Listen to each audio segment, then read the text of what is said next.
Don't you know?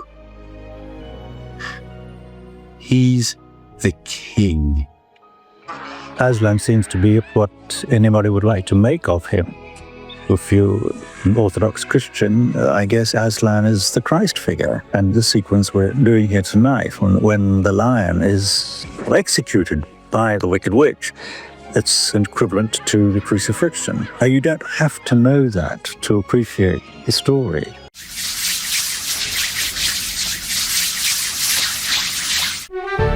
Nerdrotic.com.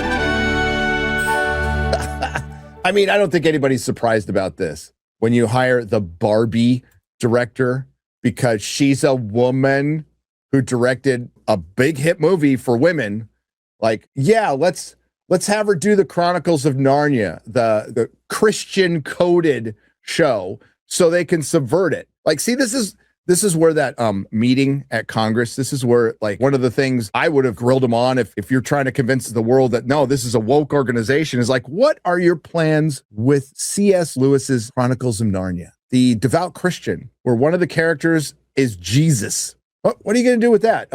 Hiring feminist Greta Gerwig. Put another gay diverse woman in it. Make it more fucking lame. Well, we know. Christians are the lowest hanging fruit for them, and it's very easy for them because it still gives them social credit within Hollywood, because Hollywood, despite people saying it's run by the Jews, it's actually run by the gays. Now, there's an argument for gay Jews, sure, but it's run by the gays. It's very easy to pick on that. Now, of course, they won't pick on religions that are actually less tolerant of being gay, like Islam.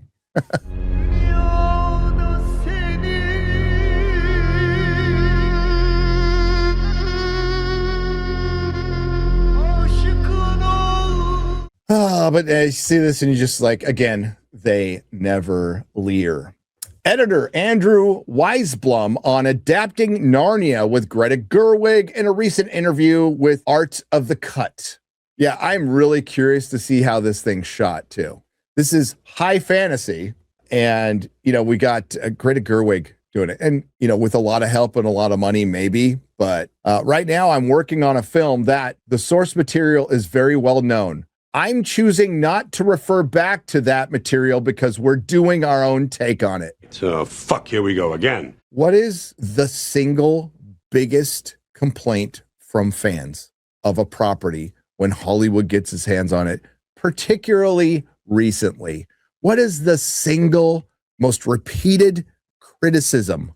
You're not only veering away from the source material, you disrespect it. So it makes you wonder, why do you spend millions, in some cases billions, to buy a property that has a built-in audience to tell that audience to immediately go fuck themselves? And it's happened so much, you cannot say it is just stupidity. You can't. And you can't say we're doing our own thing. This is willful subversion.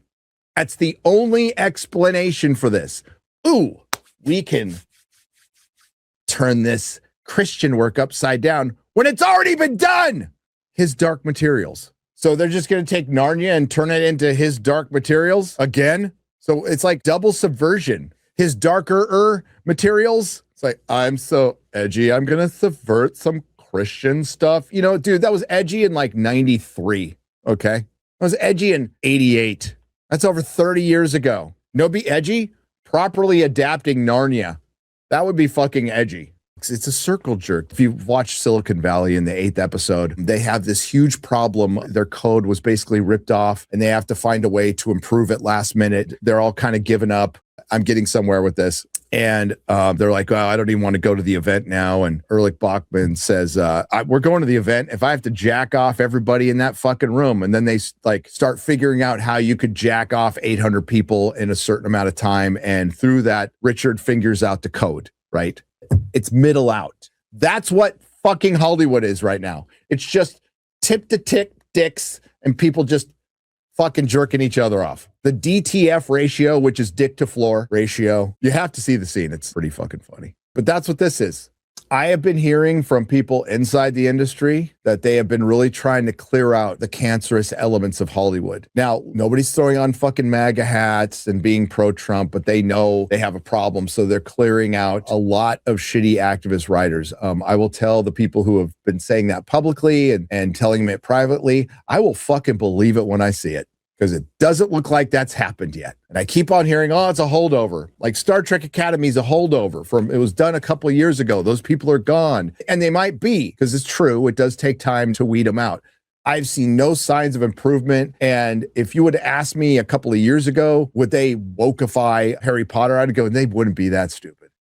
I am a sweet summer child. Of course they'd be that fucking stupid. Should slap myself for saying that. And I am not a passionate Narnia fan. It's okay. I like the first movie. The books are okay. I don't think I'll ever read them again. But a lot of people are passionate Narnia fans, and that's great.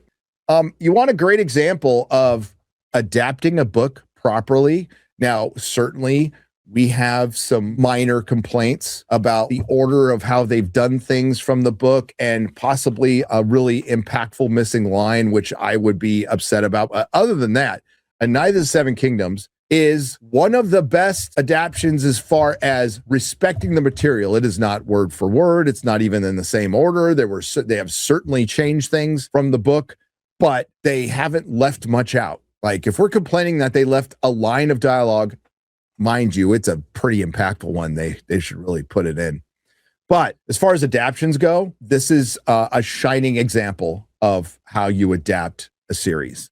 It's a lot easier because it's a novella, but they've put everything in. Most of the lines of dialogue, 8% of the dialogue is there, and it's spoken by the person who speaks the dialogue. And it has built momentum over 4 weeks, and I see nothing but A Night of the Seven Kingdoms hype on my, and maybe because it's what in my algorithm, but that's all I'm seeing, and it's fucking great.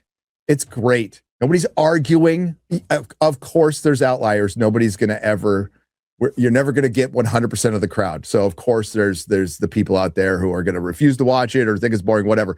But the vast majority of the people who have watched this, and I mean vast majority, love it. And like when I saw the first episode, I was like, okay, it's not much there, but it was fine. It was neat. Not going to give it a ringing endorsement, but as time has gone on, as each episode has built over the weeks, the hype has built up, and it hit last week. It hit. And we haven't seen that in a long time. And this is why you release a show weekly. And I, admittedly, I would tell you, it might be best binged, but this is how you do it, because it would not have had this kind of hype for 4 weeks. And we're going to have more hype. Wait till next week. But that's how you adapt a book. You don't do your own thing. Nerderotic.com. Please subscribe.